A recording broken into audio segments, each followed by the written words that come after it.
everybody. It's the Cannon Cruisers. We're back again. I'm JD. And I'm Randy. And today we're going to be talking about a movie starring Chuck Norris, 1985, Invasion U.S.A. It's time that we've had this conversation, JD. All right, so right off the bat, we're back with a good old Chuck Norris movie. The first one since, I believe, MIA 2, which was not a very pleasant experience. We're back into the bread and butter of the canon, if you will, right now. The good old spectacle action film. Yes, and starring... And not an old person action film this time either. No, this one is starring Chucky, and my man alive, was it a good one. All right, so let's start off with the general I'll let you give description. I'll let you give the plot synopsis for this one. Since I know you really like this film, so I'll let you lead off. Right. A man named Rostov is hunted by demons his whole life. A man named Matt Hunter has hunted him throughout his days.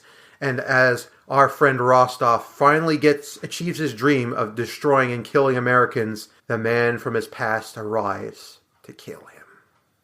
Cue Chuck Norris. And that's the plot to Invasion U.S.A. That's only some of the plot. That's one character arc in Invasion U.S.A. The actual plot is...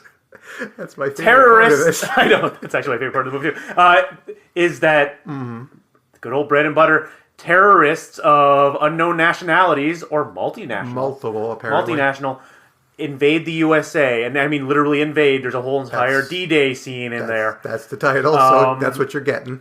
And it ends up being kind of this really weird war movie that's kind of like a later movie like Red Dawn, where they're attacking U.S. soil, like U.S. towns. Surgical precision terrorist strikes, basically. Yep, and sowing discord between various ethnic groups and authorities. Yes, it's basically trying to cause a panic situation and cause martial law. Led by our old pal, as I said before, Rostov, Mikhail Rostov, played by...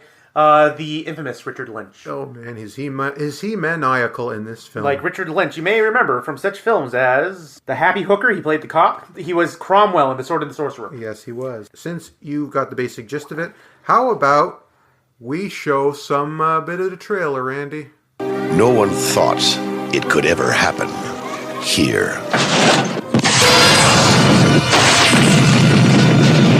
They are an army of international terrorists. America has not been invaded by a foreign enemy in nearly 200 years. Their target, America. Their objective, control. 18 hours from now, America will be a different place. Now, only one thing stands in their way. It's time to die. And with the trailer out of the way, Randy, let me talk to you about our cast. Why don't you start talking about the cast? So yeah, this is the the third film in the Chuck Norris contract with Cannon, in which he was contracted to do 6 films, and this is one of his big paydays for this one. Yes, you have, like I said, the infamous Richard Lynch, who's appeared in many B-movie, Z-movie type movies, and then you get the cast gets a little bit iffy on the name. Maguire, who is kind of sold as the love interest played by Melissa Prophet, but isn't really a love interest. No, she did. And then you have just his henchman, Rostov's henchman, Tomas, played by Alex Colin, and Alexander Zale, played by Nico. So other little things just to put this out is that, so this movie was released in September of 1985, as best as I can find. Was made on a budget of $12 million and made 17 and some change. And that's before the home release. The director, though, is not really someone of note, I guess you could say. I'm just going to double check something really quickly on Zito? Joseph Zito. You will eventually going to get to know more for like. He'll be doing. He did Missing in Action. Yep, he'll be doing Missing in Action, which is... He did the original. Yeah, he did the first Missing in Action. Yep. And he's also the man responsible for Friday the 13th, the final chapter. Well, we can't blame him for the faults of that franchise. No, we can't. Nor do we have to talk about that. We're not going to be talking about that at all. So now to Randy's highlights of this film. It's much as probably JD's is going to be this whole entire subplot in which Mikhail Rostov I always forget his name. Sorry. Yes, it's Mikhail Rostov. Yes. Fears Matt Hunter so much that he's having nightmares about him. Yes. And there's this great little run in the movie where he keeps getting messages in some way, shape, or form from Chuck Norris's Matt Hunter that say it's time to die. Which is funny. Until, spoilers, it culminates in the final confrontation with him, in which all Matt Hunter says to him, "It's time," and then fires a rocket and he blows up and dies. Just that slow build-up was perfect.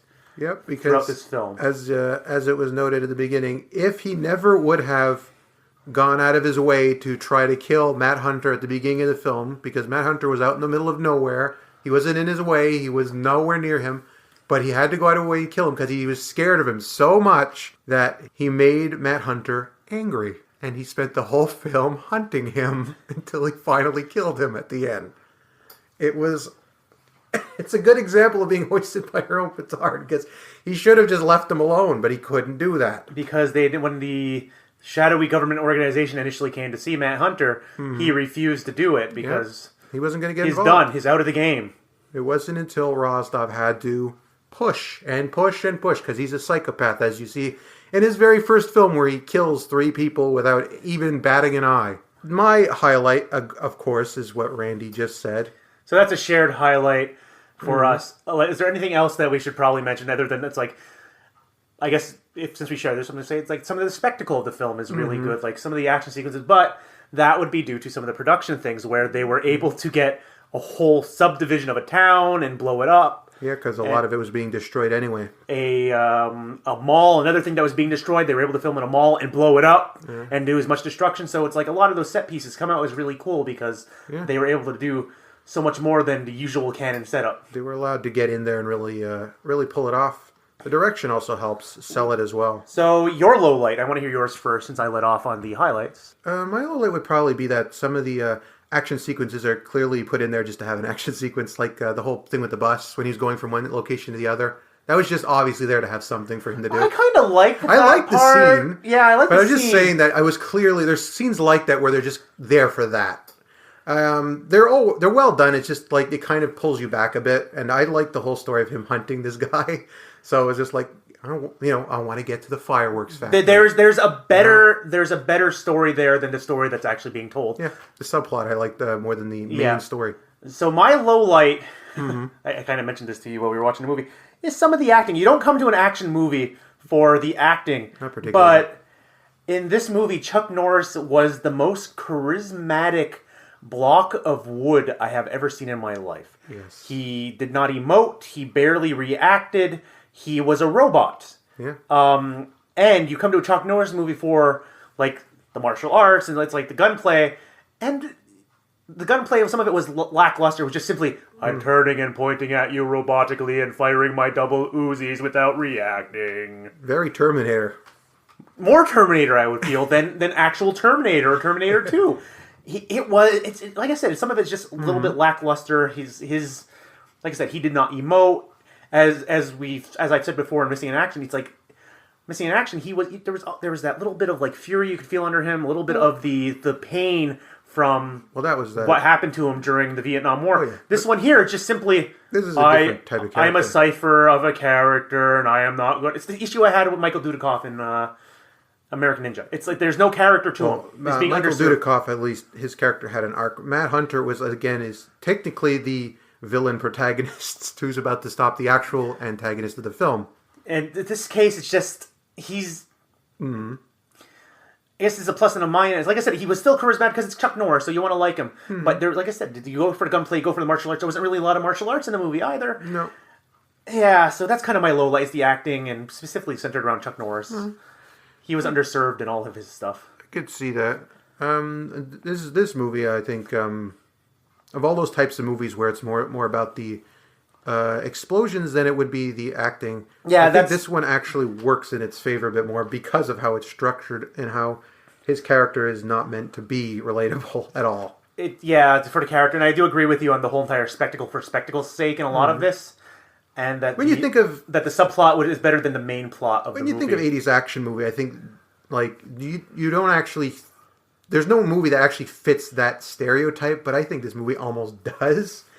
except that there's a bit more story than you would. Yeah, think. because you get the sense that it's like, oh hey, we got a really good deal on a full shopping mall. Yeah. Let's shoot it up and let's blow it up and let's shoot rocket launchers in it and let's do this and we can drive tanks and cars into it if we want. Yep, and then they can get money on a subdivision. They're tearing down a subdivision. We can drive tanks through buildings. And then they built the plot around doing all that. Yeah, sort of stuff. that's it. And I feel that ends up leaving it a little bit lacking overall because the plot is being motivated by an actual plot. It's being motivated by what set pieces can we set up. Yeah. But it's, and like I said, it's like that subplot of Rostov being so afraid of Matt Hunter is a lot more compelling than the main plot. Yes, it is. It's why it would have been nice to see more about their backstory, but it is what it is. I mean, the villain got his in the end. Yeah, anyway. which will lead us into our our final summation, our review of the movie itself. Is that because of those issues with that main plot, where it just feels like it's spectacle for spectacle's sake, and while it's kind of a fun spectacle, I can only really give it a 3 because. Yeah, the spectacle, there's nothing to it. It's like it was a popcorn movie for sure. It's a Saturday afternoon movie. It might even be a Friday night movie. Oh, yeah. I can see But that. I don't want to say you come to these movies for the story, but when you have the far more compelling story underneath it, with the Rostov Hunter subplot, it makes everything kind of like it takes away from it. It's like this movie could have been a solid 4-star action film, but because the story wasn't as strong, because of the way it was structured, because like you said, it's the bus scene. It's just kind of like it's there. Why? Well, they needed an action point, a sequence at this point. What are they going to do? We don't have anything else we can blow up anymore, and we got to save it for this last part here. So what are we going to do? And then immediately cut to a scene where it's like, oh, here's a amusement park or a carnival that got shot up and destroyed that we didn't see on camera. Yeah. All your criticisms are exactly. Oh, right. that and the fact that, like I said, he was a charismatic block of wood. He was nothing. Like I said, your criticisms were correct. Unlike a movie like, I don't know, Break-In, for instance, when the dancing is just there to be dancing, but specifically Break-In 2, where it's just, here's a bunch of stuff we put around the dancing. This movie, I think, works because the action sequences are as strong as they are. And if they weren't as strong as they were, this movie wouldn't work in the slightest. It would probably be worse than, I'd say, The Exterminator 2 is, because that's a movie that is based around those sorts of things. And there's no flow to the movie, there's no direction, there's no real character, even for the villains. It's just stuff happening. I will say, it's like, I believe that... Do you remember what I gave Missing in Action? I gave it a 3, right? The first one, yeah. I will say that this is like the superior of the 3 Chuck Norris films we've watched so far. Oh, yeah? This is the superior one. This is more of a 3.5 edging towards the 4. It's just like I said, the underserved plot. Yeah, I can see that. And since it's my scale, obviously, and I'm more of an action fan than Randy, I would give it a 4, obviously. No, I like action, but I like story. That's my issue. Is I like a good story. I like a good performance. Yeah, I see that. This is a movie, to me, is consistently rewatchable, and as Randy noticed when I was watching it, I was getting excited because I find the movie very exciting. As you can tell by his energy now, he really likes this film. It's very fun. It's, like I said, it's not perfect, as Randy already said. All his criticisms are perfectly valid, and I don't disagree with any of them. But at the end of the day, I would say it's a solid 4 for me out of 5. It's just an enjoyable movie. It's not my favorite Chuck Norris movie, but it's a good one, and it's... So it's no sidekicks, is what you're saying. Oh, sidekicks.